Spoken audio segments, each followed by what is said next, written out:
David had always imagined that when he finally found the right place to settle down, it would be quiet, safe, and filled with people who respected one another. After years of moving from city to city during his military service, he longed for stability. When he bought the small ranch-style house at the end of Oak Ridge Lane, he believed he had found exactly that. The community looked neat, the streets lined with trimmed hedges and identical mailboxes. It was the sort of place where neighbors waved as they passed each other on evening walks. Beside him, as always, was Max, his golden retriever with a calm demeanor and sharp instincts. Max wasn't just a dog. He was David's service animal, trained to detect early warning signs of his medical episodes. Without Max, David would have struggled to live independently. With Max, he had a steady companion who offered security and confidence in daily life. The first few weeks in Oak Ridge Lane passed pleasantly enough. David unpacked his boxes, introduced himself to a few neighbors, and started his small garden in the backyard. Max quickly became a familiar sight, trotting alongside David on morning walks. Children sometimes waved at him from across the street, and older neighbors would remark on how well-behaved he was. David felt relieved. Maybe this was the fresh start he had hoped for. But every community has its challenges, and David was about to learn that his peace would not go untested. At the center of Oak Ridge Lane's social order was Coincidental Whitmore, president of the Homeowners Association. Coincidental had lived there for nearly 2 decades, and she saw the neighborhood as a reflection of herself, pristine, orderly, and perfectly controlled. She made sure lawns were trimmed to regulation height, fences were painted the approved shade of beige, and holiday decorations never overstayed their welcome. To her, rules weren't just guidelines, they were the backbone of the neighborhood's identity. From the moment Coincidental spotted Max in David's yard, her smile stiffened. She wasn't fond of animals, believing they were messy and disruptive. Though she noticed Max wore a vest identifying him as a service dog, she dismissed it with a wave of her hand. In her mind, no exception should exist to her carefully guarded no pets preference, even though federal law clearly made one. One evening, as David was watering his garden, Coincidental approached for the first time. She was brisk, carrying her clipboard as if she were inspecting his property. "Welcome to Oak Ridge Lane," she said politely, though her eyes lingered on Max. "I just wanted to remind you that we take our community rules very seriously here." David smiled, keeping his tone friendly. "Of course, I've read through the bylaws already. Everything seems straightforward." Coincidental nodded but then leaned slightly to peer at Max, who lay quietly by the porch steps. "You may not have noticed, but we generally discourage dogs in the community. They can be disruptive." David straightened, sensing where this was headed. "Max isn't just a dog, he's a trained service animal. He's vital for my health. He's also extremely well-behaved." Coincidental's lips tightened. She didn't argue further that night, but the seed of discontent had been planted. As she walked away, her mind was already spinning with ways to address the problem. Over the following days, David noticed small changes. A note appeared on his door reminding him of community standards. Another was tucked into his mailbox, politely asking if he could keep pets inside at all times. The notes were unsigned, but David didn't need a signature to know who sent them. Max, oblivious to the tension, continued his calm routine, alert, loyal, and gentle. David, however, began to feel the unease building. He had faced challenges far greater in his life, but this was his home, his sanctuary, and he had hoped for acceptance. What he didn't yet realize was that Coincidental's disapproval wasn't a passing irritation. To her, Max represented a breach in her carefully maintained order, and she wasn't about to let it slide. In her eyes, this wasn't about one dog. It was about control, and she had no intention of giving any of it up. For now, David remained unaware of how far Coincidental was willing to go. He only knew that he loved his new home, relied on Max, and wanted nothing more than to live in peace. But peace, as he was about to discover, was something Coincidental would not allow without a fight. The morning sun filtered through the blinds of David's living room as Max lay at his feet, resting after their walk. David sipped his coffee, hoping the day would be quiet, but his hopes dimmed when he noticed a new envelope slipped under his door. This one was more formal than the earlier notes, printed on HOA letterhead and bearing Coincidental's distinct signature. It read, "Dear resident, while we welcome you to our community, we must remind you of our strong commitment to maintaining a safe and peaceful neighborhood. Pets, regardless of training, can sometimes cause disruptions. Please ensure your animal is kept from shared spaces. Your cooperation is appreciated." David set the letter down with a sigh. Max wasn't just a pet, he was a federally recognized service dog. The law was clear. Still, he had no desire to create conflict, especially not in the place he now called home. Later that afternoon, as he prepared to run errands, David clipped on Max's vest and leash. The golden retriever's ears perked, tail wagging in anticipation of their outing. As they walked past the row of houses, David noticed Karen on her porch, pruning a bush with exaggerated precision. Her gaze followed them, sharp and disapproving. "Good afternoon," David said, offering politeness despite her cold expression. Karen nodded stiffly. "You're taking him into the common areas again." David stopped, keeping his tone calm. "Max is my service animal, Mrs. Whitmore. He has full access rights under federal law. He's not a threat to anyone." Her shears clipped loudly through a branch. "We'll see about that," she muttered, almost too quietly, though David caught it. By evening, whispers had spread among some neighbors. One stopped David at the mailbox, a man in his 50s named Carl. "Hey, just so you know," he said quietly, "Karen's been telling folks your dog could be dangerous. Something about allergies and safety. I thought you should hear it directly." David thanked him, masking his frustration. It was one thing to receive passive-aggressive notes, another to realize rumors were already forming. He had seen this tactic before, subtle pressure meant to isolate someone until they gave in. The following day, Karen made her next move. During a neighborhood board meeting held in the clubhouse, she slipped in a new agenda item: animal concerns in shared spaces. David didn't attend, unaware it was happening, but word reached him the next morning. A neighbor named Linda, who had always smiled warmly at Max, dropped by. "I thought you should know," Linda said gently. "Karen tried to raise an issue about dogs at the meeting. Some people pushed back, reminded her service animals are protected, but she's clearly not happy." David appreciated the warning. It confirmed what he had already suspected: Karen was escalating. Meanwhile, Max continued to be the picture of calm reliability. On their walks, children sometimes approached to pet him, and David would always ask Max to sit, allowing gentle hands to stroke his fur. The golden retriever never barked, never pulled, never showed anything but patient tolerance. If Karen's complaints reached ears beyond the community, they would crumble under the weight of Max's quiet demeanor. Yet Karen wasn't aiming for truth, she was aiming for persistence. A week later, David awoke to find a fresh notice taped to his door. This one claimed that Max had been seen wandering unattended. The accusation was absurd. Max was never outside without David. It was clear the intent wasn't accuracy but harassment. David began documenting everything. He saved the letters, took photographs of each notice, and even set up a small camera facing his porch. Years of service had taught him the value of record-keeping, and if Karen planned to push boundaries, he would meet her with facts. Still, the stress weighed on him. His home was supposed to be a place of rest, yet he felt watched every time he stepped outside. Max seemed to sense his tension, often resting his head against David's leg as if to reassure him. One evening, as the sun set in a golden haze, David sat on the porch with Max at his side. "We'll get through this, buddy," he murmured, scratching behind the retriever's ears. "We've been through worse." What David didn't know was that Karen, frustrated with the lack of immediate results, was preparing to abandon her subtle tactics. She had tried notes, rumors, and rule-bending meetings, but none had driven Max away. The next step in her mind would require something far bolder.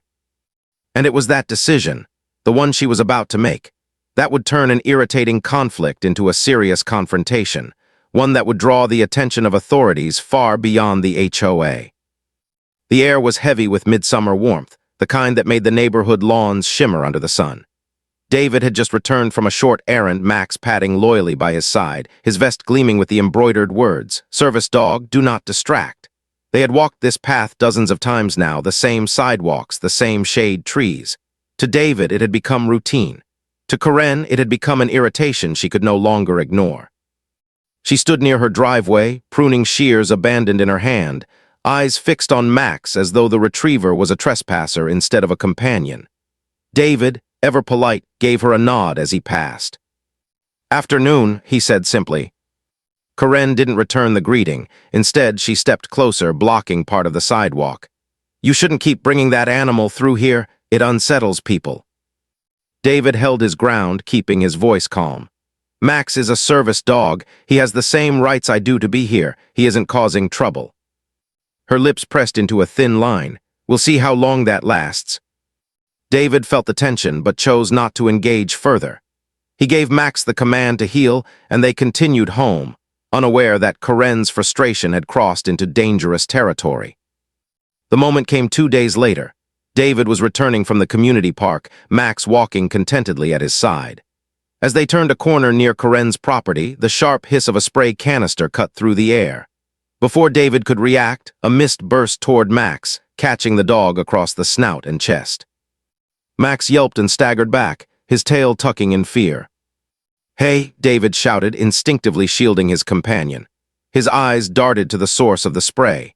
There stood Karen, her hand gripping a bright red can of deterrent, the label unmistakable, a concentrated animal repellent. Karen's face was flushed, her voice sharp. "Maybe now he'll think twice before coming near my home." David knelt quickly, checking Max's eyes and nose. The retriever whimpered, blinking against the sting but staying calm under David's steady hand.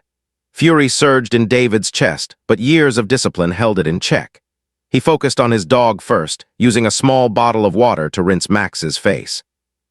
Neighbors had gathered by then, drawn by the commotion.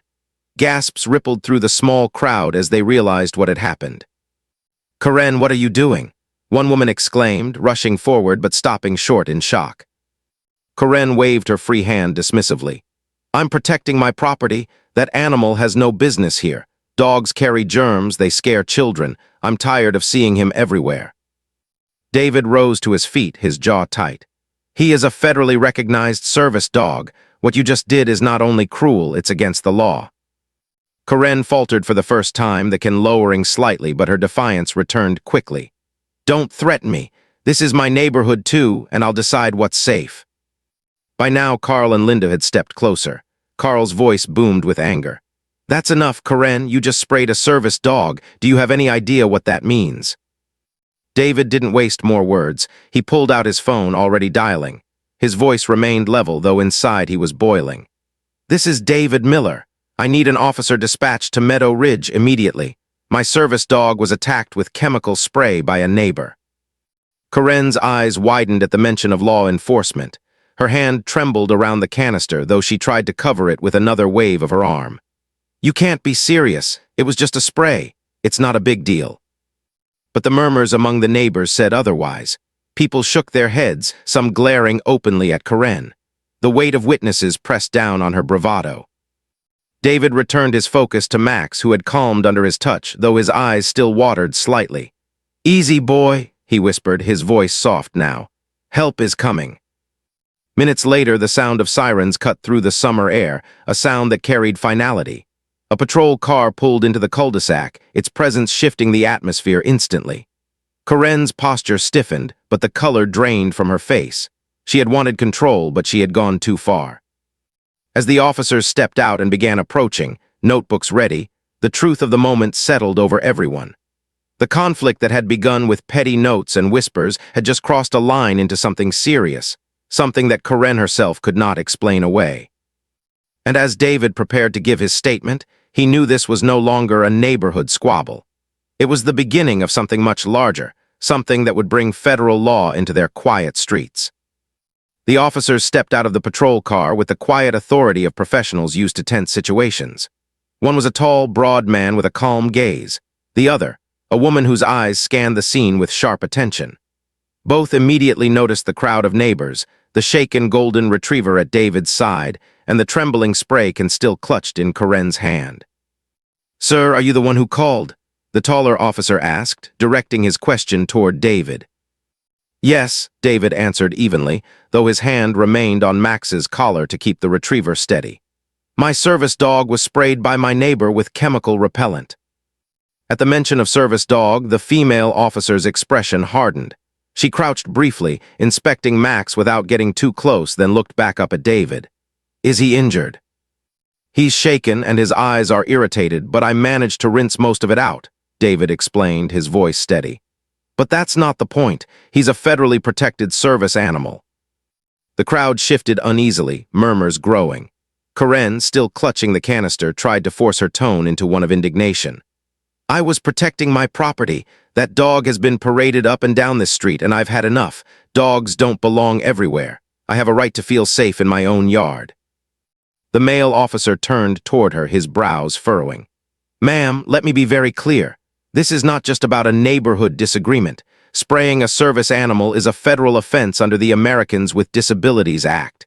Service dogs are not pets. They are working animals with full legal protections."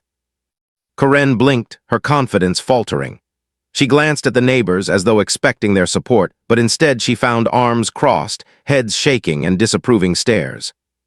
"That's ridiculous," she stammered. "How was I supposed to know he was a service animal?" David's voice was calm but firm as he interjected. "He wears a vest every time he's outside. You've commented on it before, you knew." Linda, who had been standing silently until now, added her voice. "We all knew, Karen, you just didn't care." The female officer extended her hand toward Karen. "Ma'am, I'm going to need that spray can." Karen hesitated, her fingers tightening around the red cylinder. For a moment, it looked as though she might refuse, but the officer's unblinking stare held her in place. Finally, Karen shoved the can into the officer's hand with more force than necessary. "Thank you," the officer said coolly, bagging it as evidence. The male officer turned back to David. "We'll need a statement from you, and we'll also need to document the dog's condition. Do you have veterinary paperwork on his status as a service animal?" "I do," David nodded. "His certification, training records, and medical records are all on file. I can provide copies." The officer gave him a respectful nod, then lowered his voice so only David could hear. "You did the right thing calling us. We'll make sure this is handled properly." Karen, overhearing only fragments, stepped forward with desperation edging her tone. "Wait a minute, you're not seriously treating this like a crime, are you? I mean, come on, it was just a little spray. The dog is fine." The female officer straightened, her voice taking on a clipped professional edge. "Ma'am, let me explain it to you clearly. Interfering with a service animal is equivalent to interfering with the rights of the individual who relies on that animal. It is punishable by fines, possible jail time, and it will certainly be documented. Do you understand the severity?" The color drained from Karen's face. That can't be right." "It is," the male officer confirmed. For the first time since the feud began, Karen looked truly rattled. Her bravado, which had carried her through notes, complaints, and angry words, was collapsing under the weight of authority she could not dismiss. Around them, neighbors whispered. Some shook their heads at Karen's actions. Others offered sympathetic glances toward David and Max. The shift in the community's mood was palpable. Karen was no longer the loudest voice, no longer able to twist the narrative in her favor. David bent down to check Max once more, stroking the retriever's head gently. "You did good, boy," he murmured, his own voice steadier now. He looked back at the officers. "What happens next?" The female officer explained. "We'll file an official report. Animal control may be called to ensure there are no lingering effects. And given the federal implications, this may be referred beyond just local law enforcement. In the meantime, we recommend you have your dog checked by a vet immediately and keep all documentation. Do not worry, the law is very clear in situations like this." David nodded in quiet gratitude, while Karen seemed to shrink beside them, her earlier certainty dissolving into silence. For the first time, she was beginning to realize that her battle against Max wasn't just an annoyance to her neighbor. It was a fight she could not win. And as the officers finished collecting statements and prepared their report, everyone present understood that this confrontation had changed the balance of the neighborhood for good. The evening sun dipped lower, casting long shadows across the neighborhood as the officers wrapped up their initial questioning. The evidence bag containing the red spray can sat on the hood of the patrol car, a quiet reminder of the seriousness of what had just unfolded.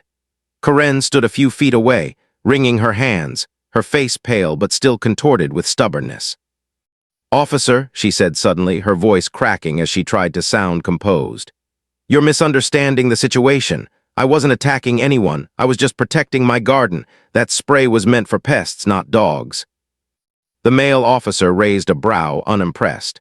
"Ma'am, the substance you used is clearly labeled as animal repellent. Its intended use doesn't excuse the fact that you directed it at a working service animal. That's not pest control, that's interference." Karen's lips tightened. She glanced at the growing number of neighbors watching from porches and lawns. Her gaze darted to Linda, who stood with folded arms and an expression that spoke volumes. Karen had ruled the HOA's meetings for years, but in this moment her grip on the community was slipping. Desperation set in. Karen forced a laugh, though it came out shrill. "You're blowing this way out of proportion. Look at the dog, he's fine. He's sitting there wagging his tail. If he were really injured, he'd be at the vet, not lounging on the grass." David's voice, calm but cutting, carried across the yard. "He's wagging his tail because he trusts me, but his eyes are red and he was in distress minutes ago. A service dog doesn't have to be lying in a hospital for this to be serious. You attacked him because of me and you know it."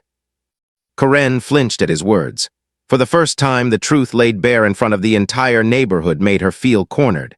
She opened her mouth to respond, but the female officer spoke first. "Ma'am, you need to understand something," the officer said, her tone firm but patient. "Intentional or not, your actions have consequences. This is not a matter that can be waved off with excuses. What you did put both the handler and the animal at risk." Karen's voice rose in protest. "But he's always walking that dog right past my yard. It's like he's doing it to bother me. Doesn't anyone see that?" The neighbors exchanged looks, but no one came to her defense. Instead, Linda's voice cut through the silence. "Karen, he's lived here just as long as you. He has every right to walk his dog past your house. You're the one making it a problem, not him." Murmurs of agreement rippled through the small crowd. Karen's eyes widened as the realization dawned. She wasn't just battling David anymore. She was losing the community's support too. The male officer jotted down notes, then looked up. "Ma'am, we're advising you to cooperate. Making excuses will not help your case. What will help is showing accountability and understanding the law you've violated." Karen's defiance faltered. Her eyes darted to David, then back to the officers. For a fleeting second, she seemed as though she might apologize, but pride clamped her jaw shut. Instead, she muttered, "This is ridiculous. I was just trying to live in peace." The female officer sighed, then turned to David. "Mr. Carter, we'll need to follow up with your vet regarding Max's condition. You'll receive copies of the report, and we may request your presence if this moves further." David nodded, grateful for their thoroughness. "Of course, I'll make sure Max is checked tonight." Karen tried one last time, her voice trembling now. "You can't really press charges for something like this, can you?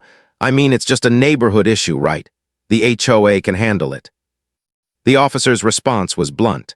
"No, ma'am, this is beyond the HOA. This is a federal matter. You're lucky your neighbor reported it properly and didn't escalate it further on his own.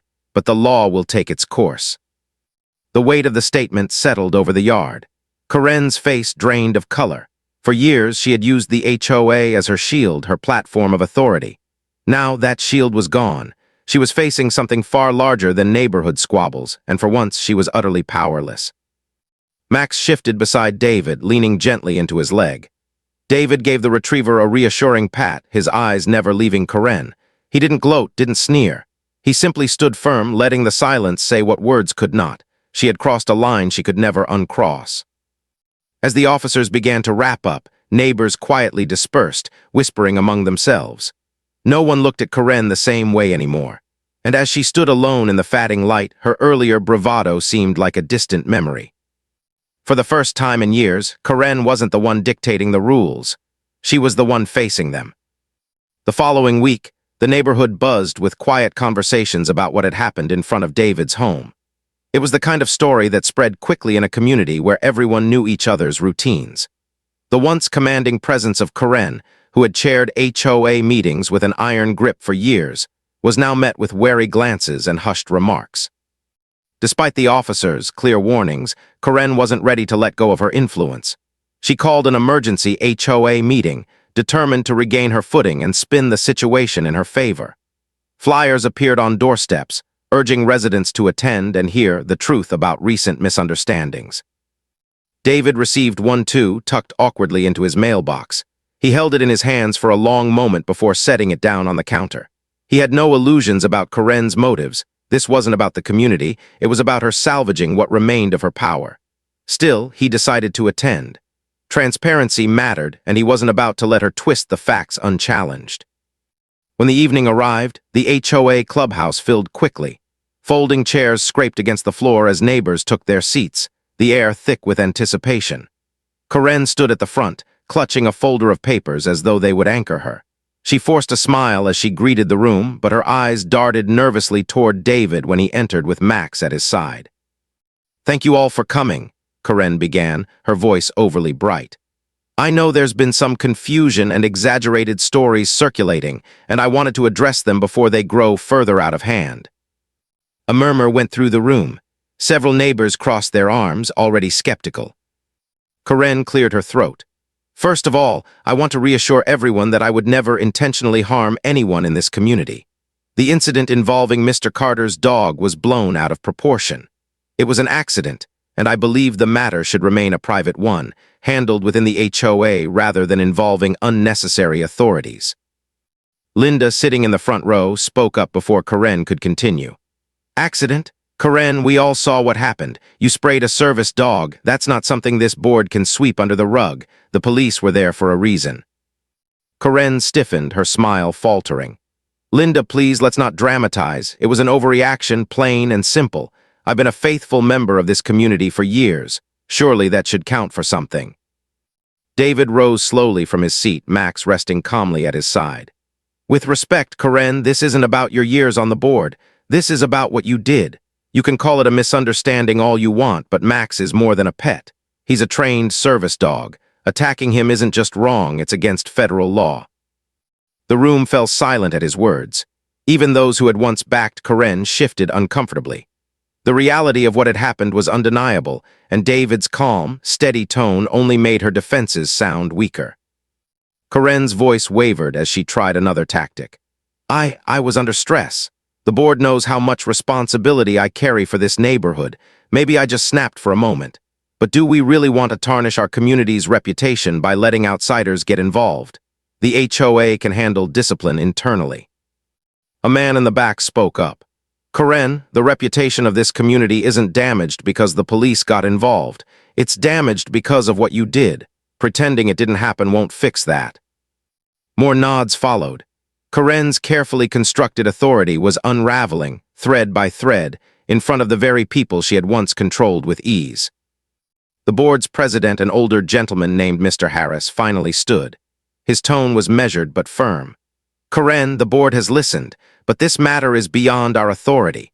The moment law enforcement became involved, it left the HOA's hands. What we can decide is your position here. Effective immediately, we will hold a vote on whether you should remain a member of the board." Gasps spread through the room. Karen's face drained of color. "What? You can't be serious, after everything I've done for this neighborhood." Linda's voice rang out again. "Everything you've done has been about control, not community, and now it's caught up with you." The board members exchanged looks, then began passing slips of paper for a silent vote. Karen clutched her folder tightly, her knuckles white, as neighbors scribbled their choices. Within minutes, the results were tallied. Mr. Harris cleared his throat. "By majority vote, Karen is hereby removed from her position on the HOA board." The decision landed like a hammer. Some residents looked relieved, others simply resigned. Karen, however, stood frozen, her mouth opening and closing without words. For the first time in years, she wasn't the one directing the outcome. David quietly guided Max to the door, but not before glancing back. Karen's eyes met his, filled with a mix of anger and fear. The message was clear. Her reign in the neighborhood was over, but she wasn't going down quietly. As David stepped out into the cool night air, he knew this wasn't the end of Karen's schemes. She might have lost the board, but her pride wouldn't let her walk away. And somewhere inside, he braced himself for whatever she would try next. The days after Karen's removal from the HOA board were strangely quiet. For the first time in years, the neighborhood felt lighter, as if a heavy shadow had lifted. Residents went about their routines without the constant fear of Karen peering over fences or handing out citations for trivial matters. Even Max seemed more relaxed during walks, his tail wagging freely as he trotted beside David. But David knew better than to assume Karen was finished. He'd seen the look in her eyes that night at the meeting, and it wasn't the look of someone who intended to walk away. It was the look of someone plotting. Sure enough, subtle signs of her presence began appearing.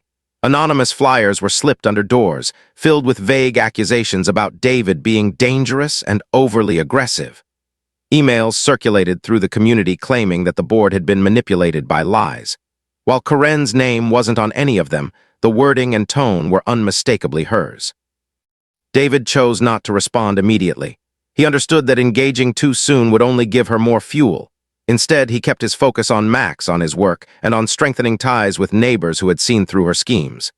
Many of them stopped by to check in, offering kind words or simply patting Max on the head. Their support was quiet but steady, and it reminded David that he wasn't alone. Still, Karen wasn't content with whispers. A week later, she escalated. One afternoon, David came home to find a letter taped to his door. The words were scrawled in rushed handwriting. "You don't belong here, neither does your dog, leave before it gets worse." He read the note twice, his jaw tightening. The threat wasn't just childish, it was dangerous. He snapped a quick photo, then carefully stored the letter in a folder he had been keeping since the incident. Evidence mattered, and Karen seemed determined to provide plenty of it. Later that evening, David met with Linda and a few other neighbors at the clubhouse. He laid the letter on the table, letting them see it for themselves. Linda's face hardened. "She's crossing the line again. This isn't just about the HOA anymore. It's harassment." Another neighbor nodded. "You should bring this to the officers. The more she pushes, the more reckless she's going to get." David agreed. The next morning, he visited the local police station, handing over the note along with the copies of Karen's anonymous flyers. The officers listened carefully, already familiar with the situation. One of them assured him, "Keep documenting everything. The more evidence we have, the stronger the case if this continues." Meanwhile, Karen doubled down. She began showing up near David's property, packing on the sidewalk with her phone in hand, pretending to inspect the neighborhood as though she still held authority. More than once, Max growled softly as she loitered at the edge of the yard, muttering under her breath. David maintained his composure, refusing to engage directly. Instead, he made sure his security cameras were always recording. Every sighting, every muttered insult, every suspicious pause at his gate, captured and stored. But Karen's desperation soon boiled over. On a particularly warm Saturday afternoon, David returned from the grocery store to find Karen standing in his driveway. She wasn't hiding behind flyers or notes anymore. She was waiting. "What do you think you're doing here?" she demanded, her voice sharp. "This is my neighborhood. I built this community, and you've ruined it with your lies." David set the bags down calmly, his voice steady. "Karen, you were voted off the board. This isn't your authority anymore, and Max didn't deserve what you did to him. That's not something I'll ever ignore." Karen's face flushed red. "That mutt is nothing but a nuisance. You've brainwashed everyone against me, but I'll show them the truth. You'll regret ever moving here." Before David could respond, a passing neighbor slowed, taking in the scene. Others, drawn by the raised voices, began peering out from porches and windows. Karen didn't seem to notice. She was too wrapped up in her fury. "You think the police will protect you?" she shouted. "You think your dog makes you untouchable? I'll make sure you regret every second you've spent here." David's phone was already recording in his pocket. He didn't need to escalate. Karen was doing it for him. Finally realizing she had drawn an audience, Karen spun on her heel and stormed off down the sidewalk, muttering to herself. The neighbors who had witnessed the exchange shook their heads, whispering among themselves. Any shred of sympathy for Karen was gone. As the sun set that evening, David sat on the porch with Max at his feet. He scratched the dog's ears, his thoughts heavy. Karen had shown her hand, her anger, her desperation, her inability to let go. It was only a matter of time before her actions caught up with her fully. And David knew, as he looked down at Max's calm eyes, that the final chapter in this battle was approaching. The neighborhood had grown used to Karen's outbursts, but after her driveway confrontation with David, the atmosphere shifted. People no longer viewed her as a stern rule enforcer. They saw her as a disruptive figure who had pushed too far. Every glare, every muttered complaint, every flyer was now met with quiet disapproval. David sensed the change but didn't relax. He knew Karen wasn't one to fade into the background. She thrived on attention, and losing her platform had wounded her pride. It was only a matter of time before she tried something drastic. That moment came one evening just as the sky turned orange with the setting sun. David was sitting on his porch, Max stretched out comfortably at his feet, when a loud crash echoed down the street. At first, he thought it was just a garbage bin knocked over by wind, but the shouting that followed told him otherwise. He stood, peering toward the source, and saw Karen's car at an odd angle near the clubhouse fence. She had driven up onto the curb, nearly striking the gatepost, and was now shouting furiously at a small group of neighbors who had gathered to help. Her words were a mix of accusations, threats, and claims that she was being forced out of her own community. David stayed back, watching. This wasn't his battle to fight anymore. It was Karen unraveling in front of everyone. Someone quietly called the police, and within minutes, 2 patrol cars pulled into the neighborhood. The officers approached calmly, speaking to Karen as she paced and waved her arms wildly. David kept Max at his side, feeling the dog tense as the voices carried. He noticed several neighbors filming the scene on their phones, a sign that no one wanted this to be twisted later. Karen's shouting grew louder. "He ruined everything. Him and that dog. You don't know what I've been through. None of you do." She pointed a finger down the street toward David's house, her face contorted with rage. The officers tried to steady her, but Karen wouldn't listen. She shouted over them, her words tumbling faster and faster until one officer gently stepped forward and told her to calm down. When she refused, they finally intervened, guiding her away from the car and toward the patrol vehicle. The neighborhood stood in silence as Karen's resistance melted into sobs. The once feared enforcer of the HOA now looked small, her authority completely stripped away. She was placed into the car, not with violence or spectacle, but with a quiet finality that spoke louder than any confrontation could. David exhaled slowly. He hadn't wanted it to end this way, but deep down he knew it had been inevitable. Karen had pushed every boundary, ignored every chance to stop, and finally crossed too many lines to return from. Later that night, as calm returned to the neighborhood, a group of residents gathered at the clubhouse. They spoke quietly at first, unsure how to process what had unfolded. But soon the conversation turned to rebuilding, not just the HOA, but the sense of community that Karen's actions had eroded. Linda addressed the group, her voice steady. "This is a chance for us to start fresh. No more fear, no more unnecessary battles. Let's make this a place where people feel welcome, not watched." The neighbors nodded in agreement, their expressions hopeful. The decision was unanimous. Karen would no longer have any influence in community matters, and the board would focus on fairness and transparency. David didn't speak much during the meeting. He listened, grateful that others were stepping forward to lead. His role had been simply to stand firm, to protect Max, and to shine a light on what had been happening. Now others were ready to carry that torch. When he returned home, Max trotted beside him, tail swishing happily. The dog didn't understand the politics or the drama, but he sensed the calm. For him, that was enough. David sat on the porch again, the night air cool around him. He looked down at Max, who rested his head on David's boot, and smiled. "We did it, buddy. It's over." But as he leaned back and watched the stars, he thought about the lesson buried beneath the chaos.